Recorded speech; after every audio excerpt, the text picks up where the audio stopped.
The problem in this is, to me, and the reason that I disliked this so much, had less to do with secrets being revealed and much more to do with disrespect for the art. If you showed, here's how linking rings are done, and then you say, okay, now you know how the trick's done. Now, watch this magician, watch Richard Ross perform this ring routine. And yes, he's using this technique. Wow. Now that's showing some respect, but it wasn't. They accented the secrets, which is down the list of importance in magic for any serious magician. And they emphasized the cheesy presentation, which the magic community is somewhat guilty of. We fed them that, so own up, you know. But they could have respected the arts. And that's what I disliked the worst about it. And I think it was Teller who said the problem with The Masked Magician was that it didn't go too far. It didn't go far enough. Because if you had given away the secret, if you just say, yeah, there's the secret, nobody cares. But if you showed how it was developed, if you showed all the work, if you showed the cleverness of it, the angle is so perfect. When you get into all of that, now we become closer to an art. There's more to it than just, I'm holding the coin over in this hand, you idiot, and that's the shame of it. Also, the other thing that magic is, people are curious about it. Of course they're curious. We have some, I guess, established curiosities. People love gamblers, cheats, that you just go, the mafia for a while, or the Vatican behind the scenes. There's just certain things that you love to pull the veil back on. And, the Da Vinci Code and other things. They've kind of pulled the veil back on some of this stuff. It's fun. We like it.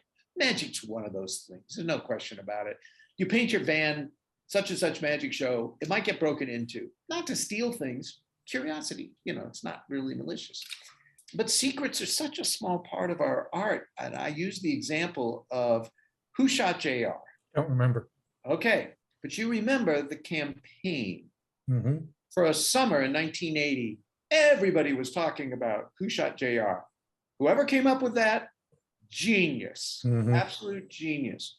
And when the show finally aired, they got a 76% share with estimated 83 million people. That's more people that voted in the presidential election of 1980. Mm-hmm. So the world remembers it. And they remember that happening. And I asked people at a Magic Live one time, raise your hands if you remember the phrase, Who Shot JR? Almost the entire audience, certainly those of age. How many people remember who actually shot JR? 10%? 15%? I have no idea. I don't know. And I think the answer there is, as soon as we found out who shot it, our curiosity's gone now. So we don't remember it. So when magicians freak out about secrets, they're not going to remember. Don't add the fuel to it. Don't do anything like that. And so, but back to that, the reason I disliked the show so much because of the disrespect it showed to the magic world. Impact on the magic world. There's been exposures on exposures. The largest of all time probably was the Camel cigarette ads of 1933. It was huge, 1,200 newspapers and magazines, big single page or double page spreads of it's fun to be fooled, but more fun to know. And 38 fairly popular effects were exposed. And that was a huge thing for about 8 months. And then the magic community moves on. At the time of The Masked Magician, we received information from people that said, I'm out of the business. I can't get booked. Nobody's going to book. I'm sorry, if The Masked Magician put you out of business, you were a little too close to being out of business already. If all of your stock is in your secret, if all you present out there is, I'm going to fool you with this trick, well, that's a bad investment. Nobody cares about the secrets. They're not going to remember the secret. They're going to remember, what's the old expression? They're going to remember how you made them feel. That's it.